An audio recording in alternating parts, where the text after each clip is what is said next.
ಇನ್ನು ಪ್ರಧಾನಮಂತ್ರಿ ನರೇಂದ್ರ ಮೋದಿ ಅವರು ಯುವ ಜನತೆಗೆ ತಮ್ಮ ಕೃತಜ್ಞತೆಯನ್ನು ತಿಳಿಸಿದ್ದಾರೆ.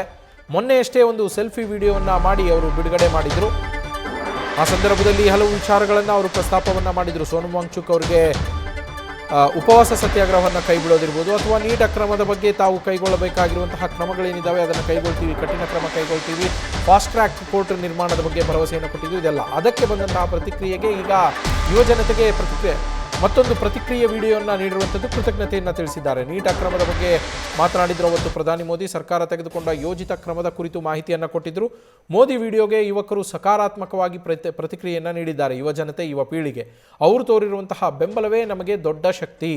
ತಡರಾತ್ರಿ ಮತ್ತೊಂದು ವಿಡಿಯೋ ಮೂಲಕ ಯುವ ಸಮುದಾಯವನ್ನು ಕನೆಕ್ಟ್ ಆಗಿದ್ದೆ ನಾನು. ಇದರಿಂದ ನಮಗೆ ಹೆಮ್ಮೆ ತಂದಿದೆ. ಇದು ಆ ಮಾತುಕತೆ, ಆ ಕಾನ್ವರ್ಸೇಷನ್, ಸೋಷಿಯಲ್ ಮೀಡಿಯಾದಲ್ಲಿ ನಾನು ಹಾಕಿದಂತಹ ವಿಡಿಯೋಗೆ ಬಂದಂತಹ ಪ್ರತಿಕ್ರಿಯೆ ಏನಿದೆ ಆ ಸಕಾರಾತ್ಮಕ ಪ್ರತಿಕ್ರಿಯೆ ನಿಜಕ್ಕೂ ಹೆಮ್ಮೆ ತರುವಂಥದ್ದು. ನಮಗೆ ಪಾರದರ್ಶಕ ಪರೀಕ್ಷಾ ವ್ಯವಸ್ಥೆಗೆ ನಿಮ್ಮ ಜೊತೆ ಸಂವಾದ ಅಗತ್ಯ ಅಂಥೇಳಿ ಮತ್ತೊಂದು ವಿಡಿಯೋವನ್ನು ಮಾಡಿ ಪ್ರಧಾನಿ ಮೋದಿ ಕೃತಜ್ಞತೆಯನ್ನು ತಿಳಿಸಿದ್ದಾರೆ. ಹಾಗೆ ನೀವು ಕೊಟ್ಟಿರುವ ಸಲಹೆಗಳನ್ನೆಲ್ಲವನ್ನೂ ಓದಿದ್ದೇನೆ ಅಂತ ಕೂಡ ಪ್ರಧಾನಮಂತ್ರಿ ಮೋದಿ ಅವರು ಹೇಳಿರುವಂಥದ್ದು.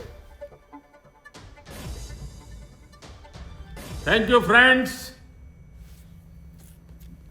कल देर रात आपसे मिलने का मौका मिल गया. मेरे जो वीडियो पोस्ट किया था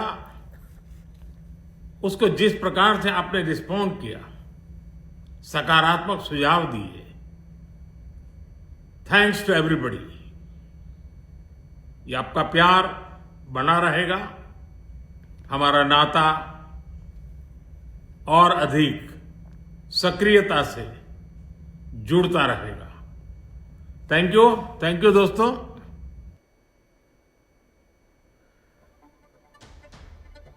ಇದು ಪ್ರಧಾನಮಂತ್ರಿ ನರೇಂದ್ರ ಮೋದಿ ಅವರ ಪ್ರತಿಕ್ರಿಯೆ. ಎಲ್ಲರಿಗೂ ಧನ್ಯವಾದಗಳನ್ನು ಹೇಳಿರುವಂಥದ್ದು ಪ್ರಧಾನಮಂತ್ರಿ ನರೇಂದ್ರ ಮೋದಿ ಅವರು. ನಾನು ತಡರಾತ್ರಿ ಒಂದು ವಿಡಿಯೋವನ್ನು ಮಾಡಿ ಸೋಷಿಯಲ್ ಮೀಡಿಯಾದಲ್ಲಿ ಪೋಸ್ಟ್ ಮಾಡಿದ್ದೆ. ನೀಟ್ ಅಕ್ರಮಕ್ಕೆ ಸಂಬಂಧಪಟ್ಟಂತೆ ಏನು ಪ್ರತಿಭಟನೆಗಳು ನಡೀತಾ ಇದೆ, ಅದಕ್ಕೆ ನಾವು ತೆಗೆದುಕೊಂಡಿರುವ ಕ್ರಮಗಳ ಕುರಿತಂತೆ, ತೆಗೆದುಕೊಳ್ತೀವಿ ಅಂತ ಭರವಸೆ ಕೊಟ್ಟ ಕ್ರಮಗಳ ಕುರಿತಂತೆ ಒಂದು ವಿಡಿಯೋವನ್ನು ಹಾಕಿದ್ದೆ. ಆ ವಿಡಿಯೋಕ್ಕೆ ನಿಮ್ಮಗಳ ಪ್ರತಿಕ್ರಿಯೆ ಏನಿದೆ ಅದು ತುಂಬ ಅದ್ಭುತವಾಗಿದೆ. ಅತ್ಯದ್ಭುತ ಪ್ರತಿಕ್ರಿಯೆಯನ್ನು ನೀವು ಕೊಟ್ಟಿದ್ದೀರಾ. ಇದೆಲ್ಲದರ ಜೊತೆಗೆ ತುಂಬ ಮುಖ್ಯವಾಗಿ ನೀವುಗಳು ಸಕಾರಾತ್ಮಕವಾಗಿ ಪ್ರತಿಕ್ರಿಯೆ ನೀಡಿ ಸಕಾರಾತ್ಮಕವಾದಂತಹ ಸಲಹೆಗಳನ್ನು ಕೂಡ ನಮ್ಮ ಕೇಂದ್ರ ಸರ್ಕಾರಕ್ಕೆ ಕೊಟ್ಟಿದ್ದೀರಾ. ನಾವು ಇದನ್ನು ಮುಂದುವರಿಸಬೇಕು, ಆಗ ಪಾರದರ್ಶಕತೆಯನ್ನು ಮೇಂಟೈನ್ ಮಾಡೋದಕ್ಕೆ ಆಗತ್ತೆ ಅಂತ ಹೇಳಿ ಪ್ರಧಾನಮಂತ್ರಿ ನರೇಂದ್ರ ಮೋದಿ ಹೇಳಿದ್ದಾರೆ. ನ್ಯೂಸ್ ಫಸ್ಟ್, ನಿರ್ಭೀತಿಯಿಂದ ನಿಮ್ಮ ಪರವಾಗಿ.